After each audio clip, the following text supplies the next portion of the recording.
Hello friends, welcome to महासेम English. तर आजच्या व्हिडिओमध्ये आज आपण पाहणार आहोत इयत्ता 6वी इतिहास यामधील 4था धडा वैदिक संस्कृती या धड्याचा स्वाध्याय आज आपण पाहणार आहोत. तर पहा प्रश्न क्रमांक 1 एका शब्दात उत्तरे लिहा. 1. विधी म्हणजे जाणणे. 2. गुरुजवळ बसून ज्ञान मिळवणे म्हणजे उपनिषद. 3. ज्येष्ठ व्यक्तींचे मंडळ म्हणजे सभा. जोड्या जुळवा. तर पहा याचे उत्तर काय आहे. 1. ऋग्वेद. क. देवतांची सत्वने. 2. यजुर्वेद. ड. यज्ञविधीचे वर्णन. 3. सामवेद. अ. यज्ञातील मंत्रांचे गायन. 4. अथर्ववेद. ब. आरोग्य व औषधोपचार. प्रश्न क्रमांक 2 अ. संकल्पना चित्र पूर्ण करा. तर पहा इथे आपल्याला एक संकल्पना चित्र दिलेले आहे, ते आपल्याला पूर्ण करायचे आहे. तर पहा इथे काय आहे, 4 आश्रम. तर पहा पहिले उत्तर काय, ब्रह्मचर्याश्रम, गृहस्थाश्रम, संन्यासाश्रम, वानप्रस्थाश्रम, वानप्रस्थाश्रम. ब. टिपा लिहा. 1. वैदिक कालीन शिक्षण व्यवस्था. उत्तर. वैदिक काळातील विद्यार्थ्यांना गुरुकुल पद्धतीने शिक्षण दिले जात असे. विद्यार्थ्यांची गुरूंच्या आश्रमात राहून समोर बसून अध्ययन करत असे. शिक्षणामध्ये वेद, गणित, खगोलशास्त्र, नोंदशास्त्र, नीतिशास्त्र, आयुर्वेद आणि युद्धकला यांचा समावेश होता.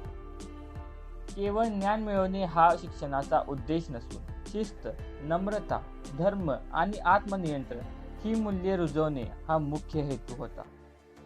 2. वैदिक कालीन आर्थिक जीवन. उत्तर. वैदिक काळातील लोकांचे आर्थिक जीवन प्रामुख्याने कृषी म्हणजेच शेती आणि पशुपालन यांच्यावर आधारित होते. गहू, सातू, बार्ली, तांदूळ यांसारखी धान्ये पिकवली जात असत. गाय, बैल, घोडे, शेळ्या, मेंढ्या हे मुख्य प्राणी पाळले जात. गाय हे विनिमयाचे साधन मानले जात असे. शेती व पशुपालना व्यतिरिक्त धातुकाम, कुंभारकाम, विणकाम, सुवर्णकाम आणि रथनिर्मिती यांसारखे विविध व्यवसाय व उद्योग ही विकसित झाले होते. प्रश्न क्रमांक 3 वैदिक समाजातील स्त्रियांचे स्थान. उत्तर. पूर्व वैदिक काळातील स्त्रियांना समाजात सन्मानाचे स्थान होते. त्यांना शिक्षण घेण्याचा अधिकार होता आणि वेदाध्ययनाची मुभा होती. लोपामुद्रा, घोषा, गार्गी, मैत्रेयी, आपला यांसारख्या अनेक स्त्रिया विदुषी म्हणून प्रसिद्ध होत्या. वैदिक काळात हळूहळू समाजात अधिक पितृसत्ताक बनली आणि स्त्रियांच्या शिक्षणावर बंधने आली. त्यांचे स्वातंत्र्य कमी झाले आणि समाजातील व कुटुंबातील स्थान दुय्यम होत गेले. प्रश्न क्रमांक 3 अ. पुढील विधाने स्पष्ट करा. तर पहा प्रश्न 1. वैदिक संस्कृतीमध्ये शेतीला महत्त्व होते. कारण वैदिक काळात लोकांचे आर्थिक जीवन मुख्यतः शेतीवर आणि पशुपालनावर अवलंबून होते. त्यांच्या आहारात गहू, सातू, तांदूळ, बाजरी यांसारख्या विविध धान्यांचा समावेश होता आणि ही धान्ये ते स्वतः पिकवत असे. जमिनीच्या नांगरणी करण्यासाठी बैलांचा वापर केला जात असे. म्हणून अन्नधान्याची गरज भागवण्यासाठी आणि उपजीविकेचे मुख्य साधन असल्यामुळे वैदिक संस्कृतीमध्ये शेतीला अत्यंत महत्त्व होते. 2. वैदिक काळातील समाजात स्त्रियांचे स्थान सन्मानाचे होते. कारण पूर्व वैदिक काळात स्त्रियांना पुरुषांप्रमाणे शिक्षण घेण्याचा आणि वेदाध्ययन करण्याचा पूर्ण अधिकार होता. लोपामुद्रा, घोषा, गार्गी, मैत्रेयी यांसारख्या स्त्रियांना विदुषी म्हणून समाज मोठे मानस्थान होते. त्या धार्मिक विधी आणि यज्ञांमध्ये सक्रियपणे सहभागी होत असत. तसेच सभा आणि विदत या राजकीय संस्थांच्या कामकाजातही स्त्रियांचा सहभाग असे. म्हणूनच त्या काळात स्त्रियांचे स्थान सन्मानाचे होते. वैदिक काळातील मनोरंजनाची साधने व वर्तमान काळातील मनोरंजनाची साधने यांच्यातील व फरकांचे मुद्दे लिहा. साम्याचे मुद्दे.